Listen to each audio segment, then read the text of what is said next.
Você vê semelhança na forma do ex-presidente Bolsonaro se defender com a forma como o ex-presidente Lula escolheu para se defender da Operação Lava Jato? Muita, exatamente a forma. Inclusive, numa das entrevistas que eu estava fazendo com o advogado Bolsonaro, o passo a passo da defesa era atacar a imparcialidade do Alexandre de Moraes. O que foi que a defesa do Lula fez na Lava Jato? Atacou a imparcialidade do Sérgio Moro, que inclusive colou. É bom lembrar que tem precedente para isso, né? Então, se o Supremo não se calça muito bem nesse sentido, há precedentes para isso. E no Brasil a gente sabe que mudou o vento, muda a interpretação da lei. Então, pelo menos na entrevista que eu estava com o advogado do Bolsonaro do meu lado, ele estava defendendo uma linha de defesa que é atacar o Supremo. Não é uma linha de defesa dizendo, não, meu cliente não fez isso. É uma linha de defesa dizendo, olha, o Supremo não é suficientemente imparcial para levar isso adiante. É uma tese, mas ela é subjetiva, né? Porque a Lava Jato, o Lula obtém sucesso na intenção dele de mostrar parcialidade do Ministério Público e do juiz Sérgio Moro quando surge a Vaza Jato, né? Ou seja, quando os ventos do Brasil mudam, quando a política do Brasil se assusta com o Bolsonaro numa pandemia. Aquilo materializa. E aí a Vaza Jato materializa a parcialidade de quem estava atuando ali na Lava Jato. Se você só diz, a justiça não é parcial, a justiça está pegando no meu pé, a justiça quer eliminar a direita do Brasil, como tem dito o Bolsonaro, choro é livre, né? Choro é livre. Mas agora, você pode pegar o Alexandre de Moraes anulando perfis de bolsonaristas, bloqueando perfil de bolsonaristas no Twitter com pouco embasamento. Você pode pegar tudo isso, né? Brigas entre o Alexandre de Moraes e o Bolsonaro. Você também pode usar isso de embasamento. Então, me parece que se você não tiver muito cuidado nesse caminho, não é tão difícil você provar a imparcialidade, não seria tão difícil, uma vez que as interpretações elas são realmente subjetivas, uma imparcialidade. Né? Se o Supremo não tiver muito cuidado em relação a isso, a gente já viu no que deu uma vez. Tem gente que defende, inclusive, que o Alexandre de Moraes não participe do julgamento porque ele é vítima no processo, né? Ele é vítima, ele existia, segundo a investigação, um plano para executá-lo. Né? O Lula, o Alckmin e ele, que era o presidente da Justiça Eleitoral àquela altura do campeonato. E existe uma forma, Rafael, eu acho que você tem mais ou menos a mesma idade que eu, então você conheceu o Alexandre de Moraes, secretário de Segurança no estado de São Paulo. Alexandre de Moraes é uma pessoa que vem do Ministério Público. Isso diz muito sobre a pessoa. Um promotor de justiça tem uma cabeça diferente de um juiz, que tem uma cabeça diferente de um defensor.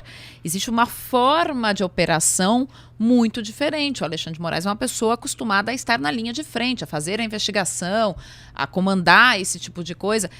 Quando você vai para o judiciário, que foi inclusive tudo que se usou contra o Sérgio Moro ali, é justamente isso, era um juiz que estava atuando junto com o Ministério Público.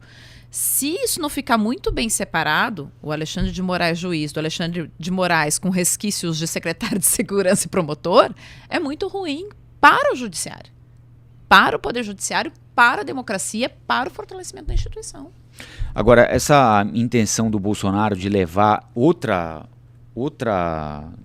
tática que ele emula do Lula, que é levar a candidatura, mesmo sabendo que não poderá ser candidato até os estertores, para ele, você acha que funciona? Porque para o PT, aquela altura do campeonato, funcionou. Não é? Se a gente levar em consideração, alguém pode dizer, sim, mas o Fernando Haddad perdeu a eleição. Verdade, perdeu a eleição. O Lula sabia, desde abril daquele ano, ele é preso, se eu não estiver enganado, em 17 de abril daquele ano, de 2022, que ele não poderia ser candidato à presidência da República, certo? Mas ele vai. Abril, maio, junho, julho, agosto, até agosto ou setembro, mantendo a candidatura. E aí ele chama o Haddad na cadeia e diz, não deu para mim, a justiça não deixou, vai você. E ele leva o Haddad a 45% de intenção dos votos, de apuração de votos dados, votos válidos, no segundo turno. Num momento em que tinha ocorrido o impeachment da Dilma Rousseff, a Lava Jato estava no auge, quem falava em PT imediatamente falava em corrupção, àquela altura do campo. O Lula estava preso por corrupção, ou seja, da cadeia, ele bota o Fernando Haddad, que tinha sido ministro da Educação há muito tempo, prefeito de São Paulo, perdido no primeiro turno com 16% dos votos, perdido a reeleição. Ele pega esse sujeito e bota num segundo turno da eleição com 45% dos votos, contra um político altamente popular que era o Bolsonaro. Então, perdeu a eleição? Perdeu, mas me parece que a tática foi positiva. Naquele momento, até porque quem seria se o Haddad fizesse a campanha desde fevereiro, não, você é o candidato, vai lá. Será que ele teria ido ao segundo turno com 45% dos votos? Será que o fogo amigo petista não teria queimado o Haddad até não poder mais, assim? Enfim, agora a banda toca de outro jeito, porque o Bolsonaro é muito popular, sem dúvida alguma, tem muito voto. Mas ele não é soberano nesse campo político como o Lula é no campo da esquerda ou centro-esquerda, né? O Bolsonaro não é candidato, tem o Tarcísio, tem o Zema, tem o Caiado, tem 200 Bolsonaros aí, né? Michele, Eduardo, Flávio, enfim, se procurar mais, vai até a Laura, né? Então, é o seguinte, né? Ele não vai poder ficar cozinhando o galo como ele quer cozinhar até setembro de 2026 para ir chegar e falar assim, não, então eu escolho aqui o... Até setembro de 26, não. Mas até talvez abril, que é quando você tem que fazer a janela ali partidária. Exato. Desincompatibilização. Talvez dê. E não tem outra alternativa para ele, tá? O que ficou muito claro para o Bolsonaro e os bolsonaros na eleição municipal de 2024 é que Bolsonaro é uma coisa, bolsonarismo é outra coisa. Né? Os bolsonaristas não necessariamente morrerão abraçados com Jair Bolsonaro. Eles têm alternativas outras. E no momento que você percebe isso, a única coisa que resta é você se agarrar com a sua própria figura e dizer que ela é, sim, importante, que ela é, sim, a única possibilidade, não tem plano B, não tem plano C. Pra ele, todo isso mundo é perfeito, sabe que existe, mas para ele não tem. Eu gosto muito sempre de trazer comparações cinematográficas, Rafa. Tem um filme chamado O Clã, um filme argentino de 2015, talvez, muito bom, recomendo demais. E é uma história real, baseada numa história real de uma família argentina que o pai idealizava sequestros e tal. E aí o pai colocava todos os filhos, a mulher, todo mundo no meio da história, no meio do crime. E depois que eles já estão descobertos, que está todo mundo ferrado, o pai tem zero arrependimento, ele continua metendo a família no meio da história. Para você entender um pouco como pensa o Lula, como pensa o Bolsonaro, esse filme funciona bastante, porque assim, é sobre mim. Não é sobre meu filho, não é sobre o meu movimento, é sobre mim. É eu que estou aqui, que estou reforçando a minha própria figura. E é sobre isso que ele está falando. Então, assim, para o Bolsonaro, quando ele diz a nossa prioridade é a anistia ao pessoal do 800, é porque a prioridade dele é essa.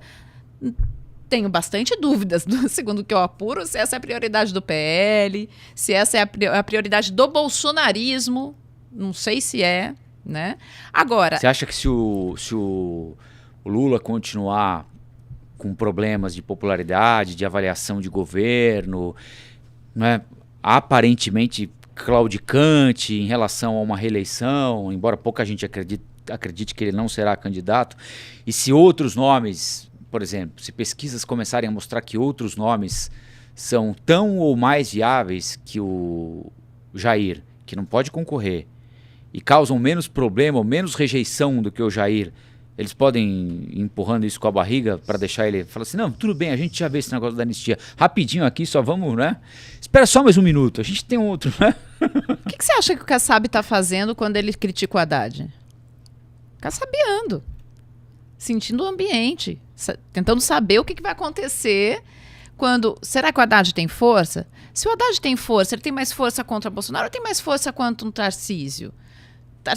Como é que ficaria esse cenário? Né? Tá todo mundo pensando, tá todo mundo organizando, fora o próprio Bolsonaro, tá todo mundo organizando esse cenário e vendo. Porque assim, para enfrentar um Lula, de fato, a melhor pessoa é o Bolsonaro.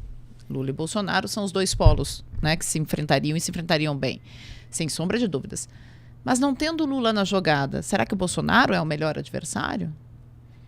É uma dúvida. Bolsonaro. E não tendo Bolsonaro, será que o Lula é o melhor adversário? Né? Será que não tem outras pessoas menos radicalizadas que conversam com o país e que conversam melhor com o empresariado e que conversam melhor com os partidos?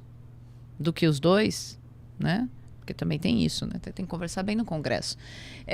Então, tudo isso ainda está em jogo. Olá, aqui é o Rafael Colombo. Gostou do que acabou de assistir? Se inscreva no canal Cortes do Flow News para os melhores momentos. Quer acompanhar os nossos programas na íntegra? Então se inscreva no nosso canal oficial, Flow News.